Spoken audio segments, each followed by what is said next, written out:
আসসালামু আলাইকুম। আসলে আমরা যখন ছোট ছিলাম তখন অনেক বান্ধবীরা মিলে পিকনিক করতাম। তো অনেক বছর হয়েছে পিকনিক করা হয় না। তো আমার চাচাতো বোন বলতেছে, আপু অনেকদিন তো পিকনিক করি না, চলো না পিকনিক করি। আমি বলছি তাহলে চল। আগে তো সব কিছু চুরি করতাম, জ্বালানিগুলা কুড়াই আনতাম গাছতলা থেকে, আর মরিচ পেঁয়াজ চাল ডাল সব কিছু এক একজনে চুরি করে আনতাম যার যার ঘর থেকে। পরে যে স্বাস্থ্য বনে পরে চাউল আমরা চুরি করতে গেছি কাকির ঘরে। তো কাকি চলে আসছিল, পরে কাকি চাল দিছে ডাল দিছে, আর আমার ঘরে সব কিছু মানে গোশত টোস্ট তেল সব কিছু আমার ঘরে। পরে এখান থেকে আমরা চাল টাল নিয়ে চলে গেছিলাম। এটা হচ্ছে আমার চাচা বোন ঐশী ওর বিড়াল। তারপরে আমরা লেবু ছিঁড়তে গেছিলাম গাছে। লেবুগুলো আবার অনেক বড় হয়, এখন অনেক ছোট লেবুগুলা। আর মূলত এই ভিডিওগুলো অনেক দিন আগে করা।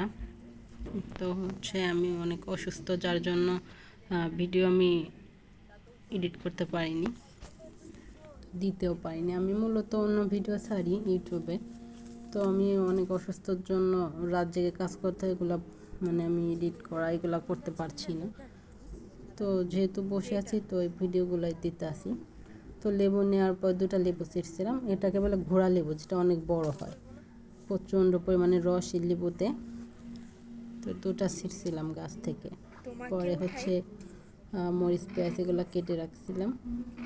আমি মানে আমি কাটতেছিলাম বসে বসে, আর আমার বোনে ভিডিও করতেছিল, আর আমার কন্যা মোবাইলে গেম খেলতেছে বসে বসে।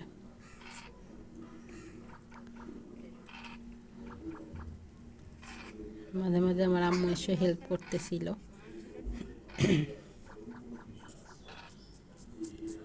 অনেক মজা করে এই যখন এরকম পেঁয়াজ কাটতেছিলাম, আমার বোন বলতেছিল, আপু তুমি এত তাড়াতাড়ি কীভাবে কাটো, আমি তো কাটতে পারি না।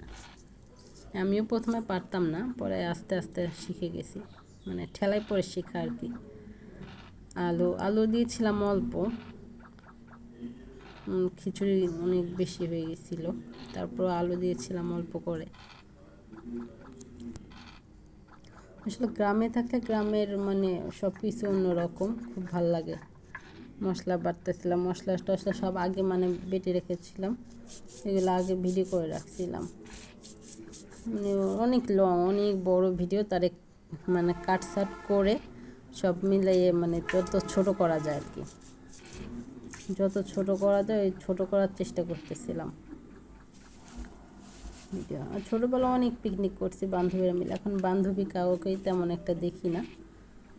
পাটা অনেক নড়তেছিল, ওই জন্য একটা সাপোর্ট দেওয়ার জন্য একটা কাঠি দিয়েছিলাম পাটার নিচে আর কি, যাতে বেশি নড়াচড়া না করে।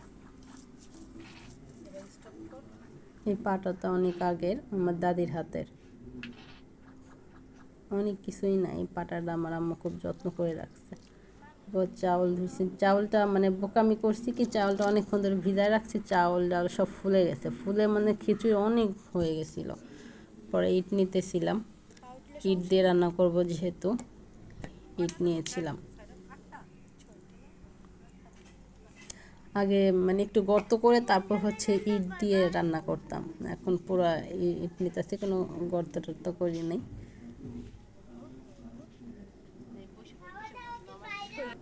অনেকদিন পিকনিক করি না, পরে একটু কষ্ট হচ্ছিল সব কিছু গোছগাছ করতে, জোগাড় করতে, চুলাই ঠিক করতে পারতেছিলাম না। আম্মু এসে দেখাই দিচ্ছে, আমার কন্যা দেখাই দিচ্ছে, এভাবে করো এভাবে করো, যে যেভাবে বলতেছে পারতেছে বলতেছে সেইভাবে। অনেক দিন করি না পিকনিক, বান্ধবীগুলাও নাই, সেই আনন্দ আগের মতো নাই, কোনো কিছুই আগের মতো নেই, মানুষের মন মানসিকতাও আগের মতো নাই, অনেক চেঞ্জ। কেউ কারো ভালো দেখতে পারে না, কেউ কারো কথা সহ্যই করতে পারে না, এরকম গ্রামে ওরকম ঢুকে গেছে, মানুষের হিংসারা প্রচুর বেড়ে গেছে। পরে চুলা বানানোর ট্রাই করতে, বাতাস ছিল অনেক, কিন্তু তাও একটু কষ্টই হয়েছে। পরে যাই হোক কষ্ট মষ্ট করে চুলাটা ঠিক করছিলাম, মেয়ে দেখাই দিছে এখানে দাম্মা, একটু বেগ পেতে হয়েছে, অনেক আগে পিকনিক করছি তো, অনেক বছর পরে পিকনিক করলাম।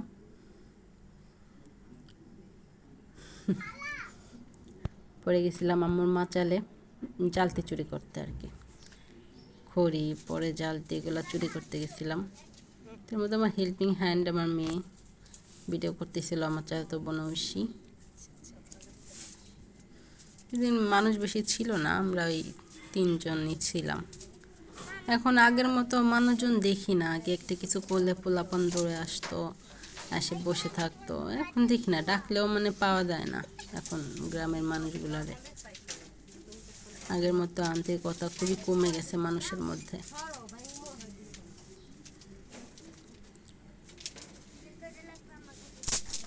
অনেক কমে গেছে মানুষের মধ্যে আন্তরিকতা।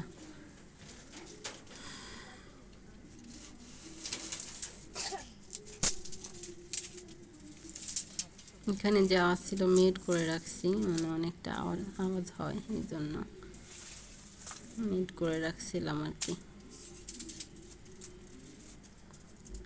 জালতি চুরি করতেছিলাম, এই সময় আম্মু ছিল না, আম্মু পরে আসছিল।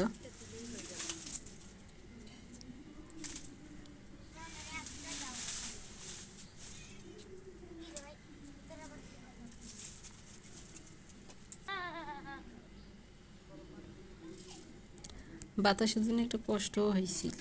পরে চাউল যে ধুয়ে রাখছিলাম, পরে বড় একটা পাতিলা বার করছিলাম, তো পাতিলে চাউল টাউল সব কিছু দিয়ে মাখাইছি। চাউল, পরে হচ্ছে লবণ, তেল, মরিচ, পেঁয়াজ, রসুন, বাটা মশলা, আলু, গোশ সব কিছু দিয়ে মাখাইছি। মাখানোর পরে বসিয়েছি। পানিটা বেশি হয়ে গেছিলো খিচুড়িতে, একটু নরম নরম হয়ে গেছিলো আর কি, ভুনা খিচুড়ি হয়নি। তো এইখানে হচ্ছে সব থেকে বড় একটা সমস্যা, আমার অনেক ক্ষতি হয়ে গেছে আর কি এই ভিডিওটা পিকনিকটা করতে গিয়ে। আমার মোবাইলটা পানির ভিতর পড়ে যাবে বোনের হাত থেকে, এখনই পড়ে যাবে।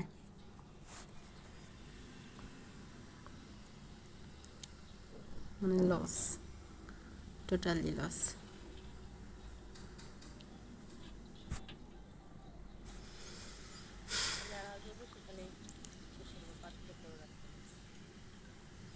এসব কিছু দিচ্ছিলাম, মোবাইলটা যে পড়ে, এই যে মোবাইলটা পড়ে যাবে, মানে একটা আওয়াজ হয়।